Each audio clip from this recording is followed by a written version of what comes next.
The Detroit Tigers have now lost 4 straight games and 7 of their last 8, losing on Tuesday night in pretty miraculous fashion, as we have become accustomed to. It's very late at night yet again. Let's talk about it all today on Locked On Tigers. You are Locked On Tigers, your daily Detroit Tigers podcast. Part of the Locked On Podcast Network, your team every day.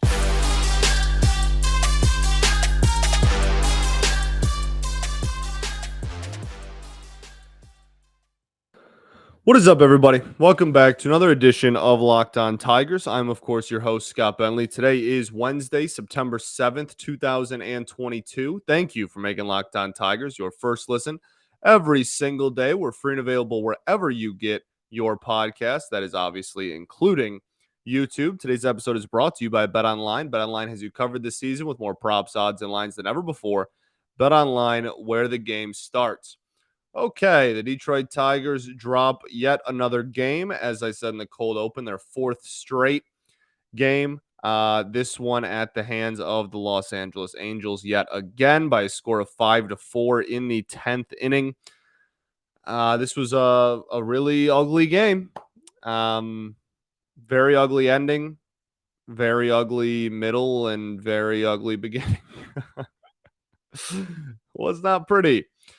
We do have some stuff to talk about. There is some bright spots in this game that are salvageable, I guess we'll say. But I mean, just really another brutal gut punch loss at the end of the game.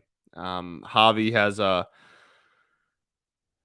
slider well low and outside, well out of the zone, that he gets the bat on the ball and gets a clutch RBI late. And then in the bottom of that inning, proceeds to turn around and commit yet another throwing error. Eric Haas at the plate definitely did not do him any favors there. That was certainly not a great pick, but at the same time, with a play at the plate where you got to get a tag down to, I mean, that throw is significantly off the mark. So then they tie it up, and then they do the squeeze to win it. And here we are at 1:00 in the morning yet again, discussing a Tigers loss yet again. Tomorrow's game's at 4:00, so you won't have to hear me complain and whine about it being late tomorrow, or hopefully, I haven't looked at the rest of September, but probably not too often the remainder of the season. This game was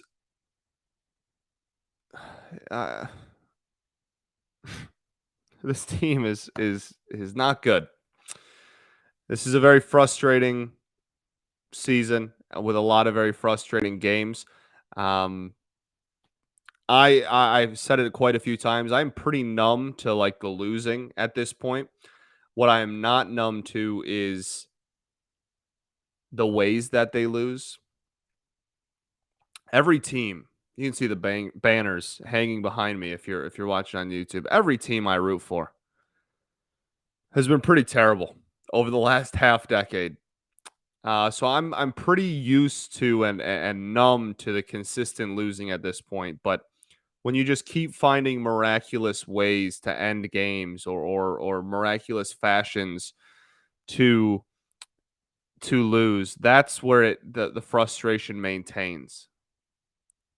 That's our highest paid player, not named Miguel Cabrera, obviously, who you brought in to be the focal point and be a guy to build around and be the centerpiece.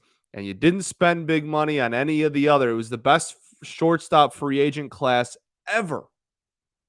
There was like 5 high-end shortstops all in the free agency market at the same time. And you took the cheapest one, and he has been abysmal this season. That's all objectively true. Obviously, for the remainder of the contract, he could play phenomenal. We could just look and go, oh, it was one bad year, whatever. I hope that that's the case. But objectively, they took the cheapest of the top end shortstops, which top end still $160 million or whatever, but the cheapest of the top 4 or 5, whatever number that was, that were all available. And he's leading the league in errors, and he has a 645 OPS, and he's the worst hitter against breaking balls like in the entire sport. Just optically, it's the most frustrating thing to look at ever. So that was not great. And that was certainly the highlighted moment. I almost called it a highlight. That was certainly the highlighted moment of this game. It was certainly not a highlight. Um, yeah. And the frustrating part is he had 3 RBIs tonight. Like it's like even when he does some things right, it just like inevitably something comes crashing down at the end. I don't know. Frustrating season. Got a month left. Frustrating season. Besides that, offensively, I guess we can just break down the rest of the team. Willie Castro batting leadoff. Uh, Willie Castro batting leadoff. This lineup was honestly Riley Green in center field away from being like the lineup that I want to see the remainder of the year. They played a lot of the kids today, and I did enjoy that. Ryan Kreidler 1 for 4. I continue to be impressed by his ABs, and he's not getting an insane level of results. He hasn't. He had a really not, his hit today was really hard hit, very close to a home run, but the results aren't fantastic. Like since he's been called up, has a 200 batting average and a 544 OPS, and obviously it's a very tiny sample size. I'm not trying to. This is a positive. But I continue to be impressed just by all of his at bats. He takes really professional at bats. He doesn't seem to be overwhelmed by anything, and I really think that he's just a gritty player. He just really grinds out at bats, and I think like a no easy out kind of guy. Even though the results haven't really been there yet, I continue to be impressed by him, and I want to see him keep playing. I want to see him play as often as possible the remainder of the season. Josh Lester 0 for 2 with 2 Ks.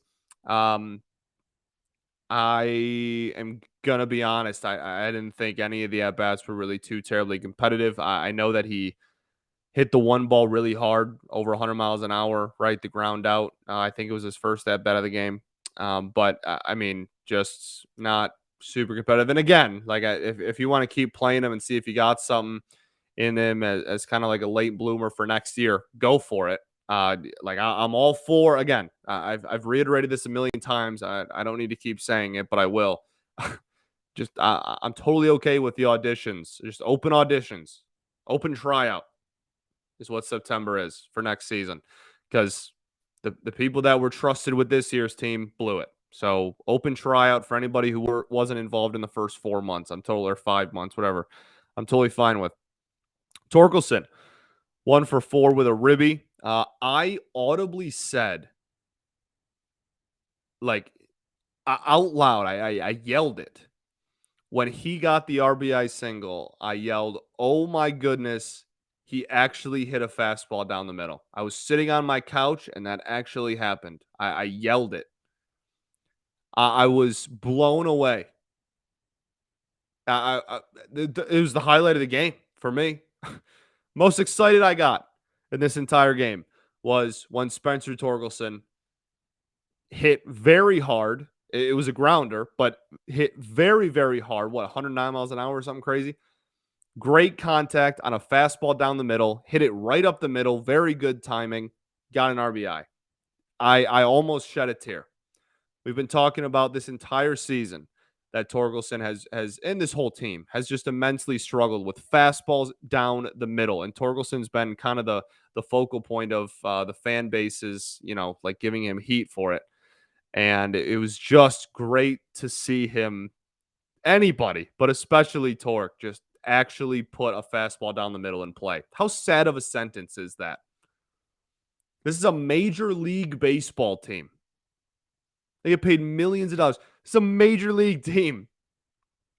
And the words currently coming out of my mouth are, I almost shed a tear that someone hit a fastball down the middle. All right. We'll keep breaking down the game, finish up the offense, get to the pitching. Yeah, we already kind of talked about the ending of the game, but whatever. First, though, got to tell you all about our friends over at betonline.net. Betonline.net is your number one source for all your pro and college football betting needs and sports info this season.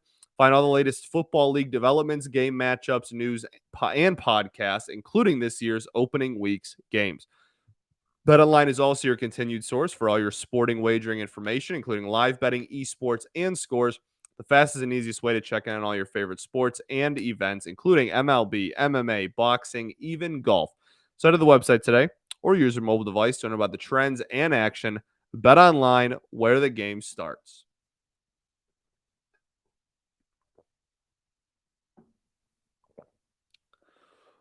All right, everybody. Welcome back here to segment 2. That's what we're on of Locked On Tigers.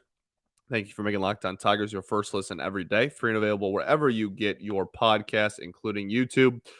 So we talked about Kreidler. We talked about Lester. Talked Torque, Javi, Willie Castro got a hit in this one, but, not really sure. Your team should never be in a position where Willie Castro is your leadoff hitter. Tucker Barnhart did usual Tucker Barnhart things. Akil Baddoo started this game. Eric Haas ended it. Yeah, I think that's pretty much it for the offense. Couple of extra base hits, which is solid. We put up 4 runs. Like not a horrible offensive performance, and not a bad starting pitching performance at all. Erod started this one 7 innings, 5 hits, 3 earned runs, no walks, 4 Ks. Look, this was very early on. The Erod boo birds were kind of prevalent because he all 3 runs were solo home runs, right? And he gave them up very early in the game. 3 home runs in the first 2 innings. And then I don't know what happened. I really don't know if he just turned it into a different level or flipped a switch or woke up or what, but he was phenomenal from the 3rd inning through the 7th inning. He was unbelievable. Like almost unhittable, unbelievable. Attacked the zone, did not walk anyone like usual, like peak Erod does. 4 strikeouts in 7 innings. Not a phenomenal number, but no slouch either. 7 whiffs in 7 innings is definitely low, but 5 of them were on the 4-seam fastball. That's pretty effective, solid pitch. Average exit velocity was over 91. That's a little hot, but we know that he's a pitch to contact guy, and that 91 is can be different than some other 91s because Erod's 91, but with a launch angle, right? If you could look at the launch angle of his opponent, there's a lot of ground balls in that. He gets a lot of double plays, gets a lot of ground balls.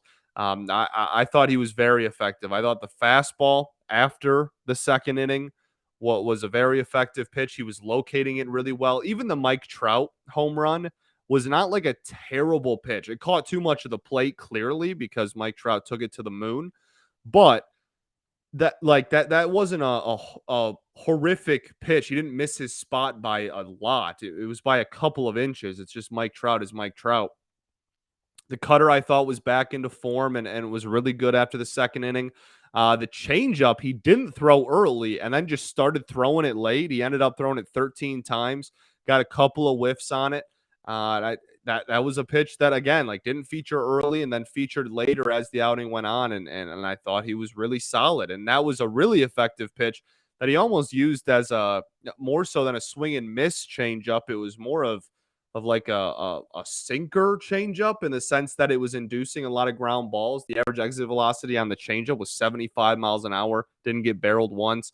Like really, really effective at getting weak contact, and still, like I said, a couple of whiffs. His actual sinker, what was a very effective ground ball pitch, really the entire game. I don't know. I really liked what I saw from him after the 2nd inning, and honestly, in the first 2 innings, it wasn't like he was missing his spots by a ton. It was just kind of tip your cap to the batter moment. So definitely not the greatest outing in the world. I'm not trying to hype it up to be something it's not, but went out there and 6 innings and 3 runs is a quality start, and he won 7 with 3. So what was definitely fantastic after the second inning. Alex Lang then came in. Alex Lang, as we've talked about on the show, has really struggled immensely since the All-Star break. In this one, something to keep an eye out for. So Lang has always been really, really heavy curveball. And in this one, he only threw 11 pitches, so grain of salt, but he went 4 curveball, 4 changeup, 3 sinker. Really, really even distribution. He got a walk in there because it's Alex Lang, and the command is still something that he's trying to improve on, but did get a strikeout. And I thought that the changeup was filthy. And like that's a 90, 91 mile an hour changeup and has crazy movement. He's so nasty. He's so nasty. And he just needs to hone in on the command. That's all he needs. He just needs to hone in on the command. I know I say that's all he needs. Like that's not a massive thing, but that's definitely the only thing he need. There is no weakness in his movement or his stuff. It is elite, elite, elite. It's just a matter of honing in that command. So I was pretty impressed by him though. Outside of the walk, obviously, command just totally got away from him in that AB. But I was pretty impressed by his outing as a whole. His all 11 pitches of them. Joe Jimenez, 1 inning, 1 hit, no walks, 1K. Very four seam fastball heavy. 12 of his 16 pitches were four seamers, but he was lights out. Joe, like it was to the point where the reason that he threw so many fastballs was because the Angels just couldn't hit him. He threw 12 fastballs, 5 of them were whiffs. 7 times a Los Angeles Angels batter swung at a Joe Jimenez four-seam fastball. It was whiffed at 5 of those 7. That's very, very impressive. That's over a 70% whiff percentage on a pitch is unreal. I know it's only a few pitches, but still, that's crazy impressive. The changeup was very effective too. Threw it 3 times. It was swung through twice. He just continues to be. I mean, he's almost has a sub-3 ERA again. He continues to be a very nice story this season in a year with not very many. And I continue to be blown away by how effective Joe Jimenez continues to be. So big ups to Joe. All right, we'll get into Andrew Chafin and the last news and notes we're going to talk about right after this.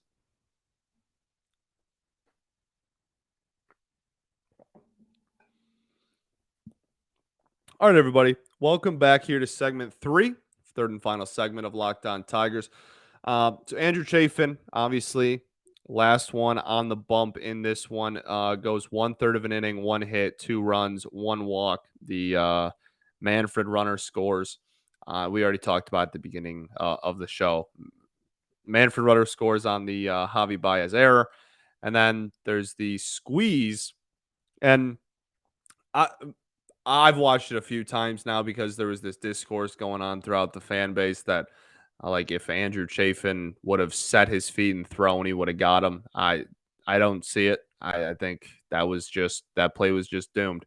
I think there's no way Andrew Chafin gets him out. I think the only chance you have is if Torque was playing far enough in on at the corner that he could have charged and his momentum would have been literally heading toward home plate and thrown a really good whatever underhand, overhand, however he would have fielded it. I truly think that's the only way you would have gotten him. I don't see any reality in which Chafin was getting him. Regardless, it was a bang bang play and didn't get the ball out of his glove. Try to throw some sidearm thing in midair and just absolutely was not even close to getting him at the plate there. As far as the outing as a whole, I know that, Chafin's been arguably our best reliever this season. And yeah, this was just not a very effective outing. Not really too much to say. He'll be fine. Like I said, he's consistently been one of our best relievers. Haven't had too many of these hiccups this season. I He'll be fine. We might not have another one for the remainder of the year, honestly, but this was certainly not his best work, and he knows it, and he's very hard on himself, and we see it all the time. So, yeah, not really too much. I'll say the four seam fastball, if you want to be specific, his fastball setup pitch just wasn't effective. Um, I guess that's really it for the game. Like, I mean, just really, really brutal game. Um, as most of them do. Most of them do, as most of them are. The only thing in this game, the Detroit, not in this game, on the day, the Detroit Tigers claimed Luis Garcia off of waivers from Philadelphia and optioned him to Double A Erie. Um, that means he's technically on the 40 man. So there's like 80 million Luis Garcias. So I don't I understand if you aren't familiar with this one, but we do certainly have a lot of Luis Garcias in the game of baseball right now, which is kind of cool. Um, so Luis Garcia, this one for the Phillies, low level minor leaguer, is only 21, 22 years old, and Tigers added him for depth. There's a chance, honestly, he's so young that he might even be added to like the top 30 list the next time that gets updated. He's not a bad ball player. He won't be like top 10 or top 15 or anything. He does get added, he'll be on the back end, right? Like he did at the end of the day get waived. But Tigers liked him enough to pick him up and even give him a 40-man roster spot. So that's I think that's kind of the last piece of news I have for you. Just a really exhausting stretch of baseball here, and the late starts certainly don't help. But like even tomorrow's game is going to be at 4. I can't imagine that the mood around the fan base is going to change just because it's at 4 and not because it's ending at 1 o'clock in the morning. I mean, it's a really tough product to watch right now. It is a very concerning situation to be in, as we'll talk about in the off season, because who knows really where to go from here, what to do from here. We still don't have a GM. I know people ask me about that pretty much every day. There's some people that are certainly starting to throw their hat in the ring, but at the same time, with the way that Major League Baseball and most sports work, is if there's somebody that's high up in a front office for another team, you have to wait until they are no longer playing baseball to interview some of them, especially the playoff teams, right? But some you can throw your hat in the ring early. It's a very complicated, kind of confusing system. So I would imagine that you will see us hire someone. I guess if they find someone after our season ends in the middle of the playoffs and they're just like, this dude is the guy, they might do it before the postseason. But if they really want to, if there's a guy they have circled that works in the front office for a team that's going to go deep into the postseason, they might wait until they at least get an opportunity to interview that person, whoever that might be.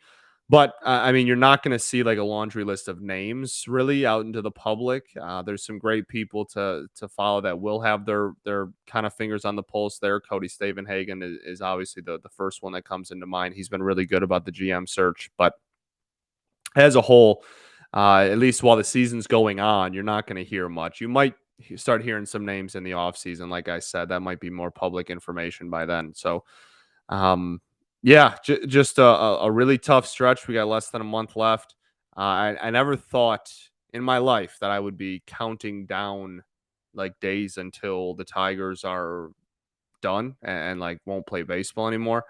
But this is probably the first time in my life. I'm in my mid 20s. It's probably, and like this is like I remember the '03 team. I very obviously remember the 2019 team and watched all those games. This might be the first time in my life that I'm like, all right, let's just get to the finish line, man.